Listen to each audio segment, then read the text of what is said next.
लेकिन वहीं डिविडेंड से कमाई जब 10 लाख रुपए से ज्यादा हो जाता था तो डिविडेंड पे 10% का टैक्स लगता था। अब आइए वित्तीय साल 2020-21 से लागू नई व्यवस्था की बात करते हैं।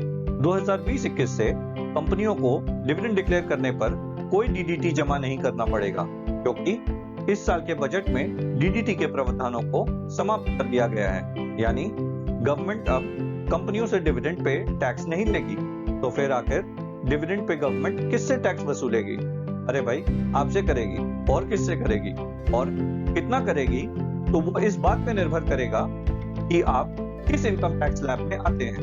यानी अब से आपको डिविडेंड पे टैक्स आपके इनकम टैक्स स्लैब के हिसाब से देना होगा। इस नए व्यवस्था में कंपनी आपके डिविडेंड की रकम पे अब नए प्रावधानों के हिसाब से टैक्स काट करके आपको डिविडेंड का पेमेंट करेगी। यानी अब डिविडेंड पे टीडीएस कटेगा।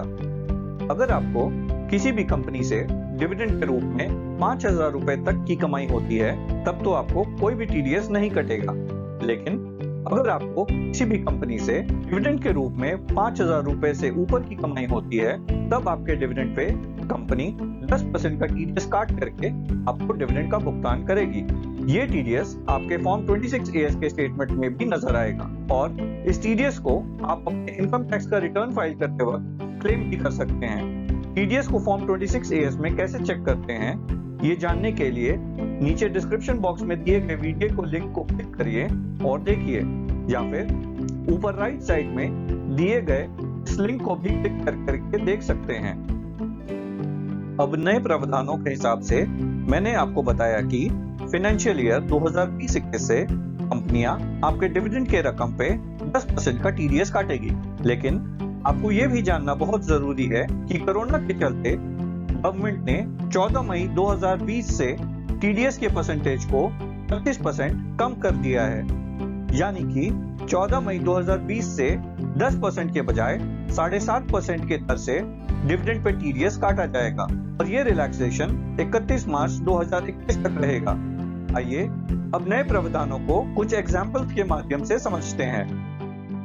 इस एग्जाम्पल में हम देख सकते हैं कि राज को 1000 शेयर पे 5,500 रुपए का डिविडेंड मिलना चाहिए, लेकिन क्योंकि डिविडेंड की रकम 5,000 रुपए से ज्यादा की है इसलिए इस रकम पे कंपनी टीडीएस काटेगी।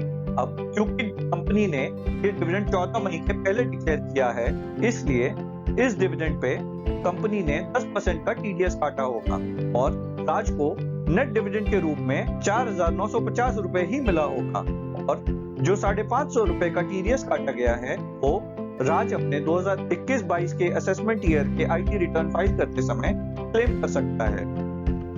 अब इस एग्जांपल में हम देख सकते हैं कि राज को 1000 शेयर पे 4,500 रुपए का डिविडेंड मिलना चाहिए। अब चूंकि डिविडेंड की रकम 5,000 रुपए से कम है इसलिए इस रकम पे कंपनी ने कोई भी टीडीएस नहीं काटा होगा और इसलिए इस केस में राज को नेट डिविडेंड के रूप में 4,500 रुपए ही मिले होंगे। अब इस स्लाइड में हम देख सकते हैं कि राज को 1000 शेयर पे 10,000 रुपए का डिविडेंड मिलना चाहिए, लेकिन चूंकि डिविडेंड की रकम 5,000 रुपए से ज्यादा है इसलिए इस रकम पे कंपनी टीडीएस काटेगी। अब क्योंकि कंपनी ने ये डिविडेंड 14 मई के बाद डिक्लेयर किया है इसलिए इस डिविडेंड पे कंपनी ने 10% के बजाय 7.5% के दर से टीडीएस काटा होगा और राज को नेट डिविडेंड के रूप में 9,250 रुपए ही मिले होंगे और जो 750 रुपए का टीडीएस काटा गया है वो राज अपने 2021-22 के असेसमेंट ईयर के आईटी रिटर्न फाइल करते समय क्लेम कर सकता है। टीडीएस के प्रावधानों के हिसाब से एक बात का ध्यान रखना होगा कि यदि कंपनी के पास आपके बैंक का डिटेल्स नहीं होगा तो कंपनी आपके डिविडेंड पे 30% का टैक्स काटेगी। मैंने पहले कहा था कि dividend pay tax income tax slab के मुताबिक लगेगा, लेकिन यदि किसी का साल भर का टोटल इनकम टैक्सेबल लिमिट से कम है तो उस स्थिति में हम इस डिविडेंड से टीडीएस कटवाने से बच सकते हैं। उसके लिए यदि हम 60 साल से कम उम्र के हैं तो हमें कंपनी में फॉर्म 15G जमा करना होगा और यदि हम 60 साल के ऊपर हैं तब हमें कंपनी में फॉर्म 15H जमा करना होगा। ये थी डिविडेंड के बारे में सारे प्रावधानों की जानकारी। मुझे उम्मीद है कि इस वीडियो को देखने के बाद डिविडेंड टैक्सेबिलिटी के बारे में आपको सारा फंडा क्लियर हो गया होगा।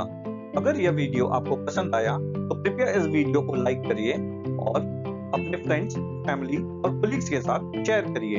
यदि अभी तक आपने मेरे चैनल को सब्सक्राइब नहीं किया है तो प्लीज अभी सब्सक्राइब करिए और बेल आइकन को भी दबाइए।